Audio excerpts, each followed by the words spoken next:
ఒక sister call చేశారు. అక్క, మేము ఒక చర్చ్లో రక్షణ పొందాము, మా ఫ్యామిలీ మొత్తం అదే చర్చ్కి వెళ్తున్నాము.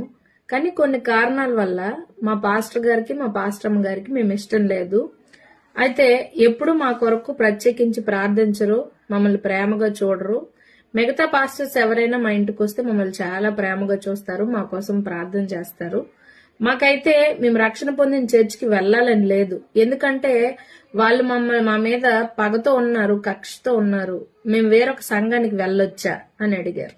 దీనికి నా సమాధానం ఏంటి అంటే, అమ్మా, పాస్టర్ గారికైనా విశ్వాసికైనా తీర్పు దినం అనేది ఒకటి ఉంది.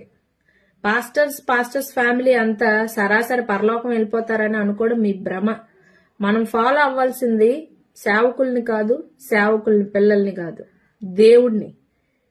అపోస్తలుడైన పౌలు అన్నాడు, నేను క్రీస్తుని పోలి నడిచినట్టుగా మీరు నన్ను పోలి నడుచుకోండి అని ధైర్యంగా చెప్పాడు. అంటే ఆయనలో ఒక్క తప్పైనను లేకుండా దినదినం ఆయన నలగొట్టుకొని అలా బ్రతికాడు. అలా బ్రతికేవారు ఇప్పుడు చేతి వేల మీద లెక్క పెట్టొచ్చు ఇప్పటి కాలంలో. కాబట్టి ఎవరో మీ కొరకు ప్రార్థన చేస్తే మీరు పరలోకం వెళ్ళిపోతారు, ఎవరో మిమ్మల్ని పట్టించుకోకపోతే దేవుడు మిమ్మల్ని చూడ్డు అనుకోవడం మీ మూర్ఖత్వం, మీ భ్రమ. జాగ్రత్తగా వినండి నా మాటలు. మనుష్యులు మిమ్మల్ని తృణీకరించవచ్చు, దేవుడు మిమ్మల్ని చూస్తున్నాడు. మీ విశ్వాసము, మీ భక్తి చూస్తున్నాడు. పాపం చేయాల్సిన టైంలో భయం కలిగి అక్కడి నుంచి నువ్వు పారిపోయి భయభక్తులు కలిగి ఆయన్నే స్తుతించావనుకో, ఆయన మిమ్మల్ని మర్చిపోతాడా? ఆయన మనుషుల్లో పక్షపాతం అనుకుంటున్నారా? ఆయన నమ్మదగిన దేవుడు, పక్షపాతం లేనివాడు. ఆయన గురించి నేను ఎన్నైనా చెప్పగలను. అయితే నువ్వు భక్తి మీ పాస్టర్ గారి కోసమో మీ పాస్టర్ గారి కోసమో కాదు. వాళ్ళు మిమ్మల్ని మర్చిపోయినా ఎవరికి నష్టం ఏం లేదు. దేవుడు మిమ్మల్ని మర్చిపోడు. మిమ్మల్ని రక్షించడానికి ఆయన దేవుడు వాడుకున్నాడు మీ పాస్టర్ గారిని, అంతే.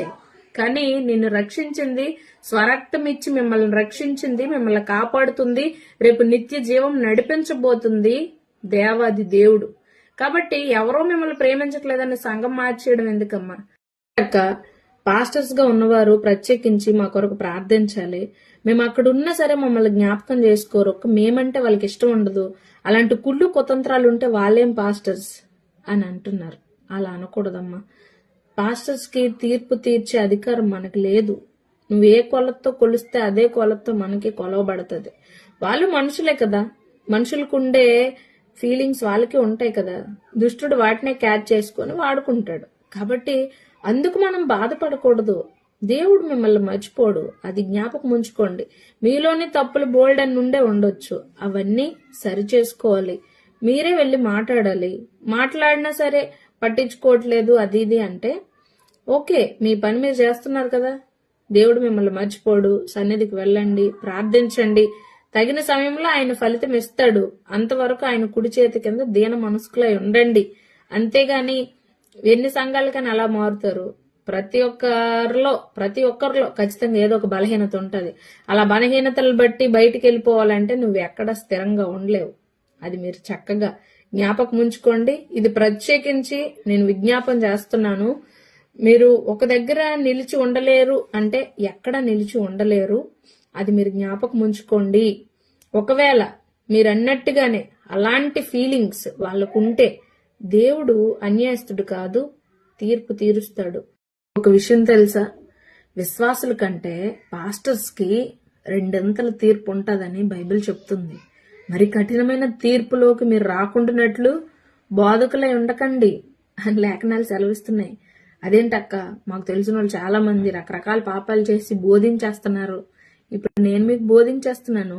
I'm not a perfect. నేనే చెప్తున్నాను, పౌల్లాగా నేను పర్ఫెక్ట్ అని నేను చెప్పను. ఎవరైనా పుండి మీద కారం వేసి అలా అలా అలా అంటుంటే నాకు ఓర్పు ఉండదు. ఓరుస్తాను, కొంతకాలం ఓర్చి ఒక్కసారి బర్స్ట్ అయిపోతాను.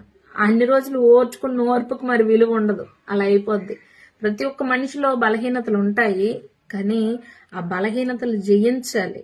అంటే మనలో ఏ ఒక్క లోపము లేకుండా, శరీర లోపం కాదు ఆత్మలోపం లేకుండా చూసుకొని సేవ చేయాలి. అందుకే నా కొరకు ప్రార్థించండి. ఇంకా నాలో ఇంకా చాలా చదవాలి. అసలు నాకు ఏ రకమైన సపోర్ట్ లేదు తెలుసా.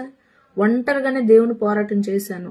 అసలు ఏంటి గొప్పగా కొంతమంది మా ఇంట్లో వాళ్ళు అంటున్నారు, ఏమన్నా తెలుసా, గొప్ప దీనిలాగా అందరికి చెప్పేస్తుంది, అందరికీ బోధించేస్తుంది, దీని గురించి మాకు తెలియదా అని బోల్డ్ అంటారు.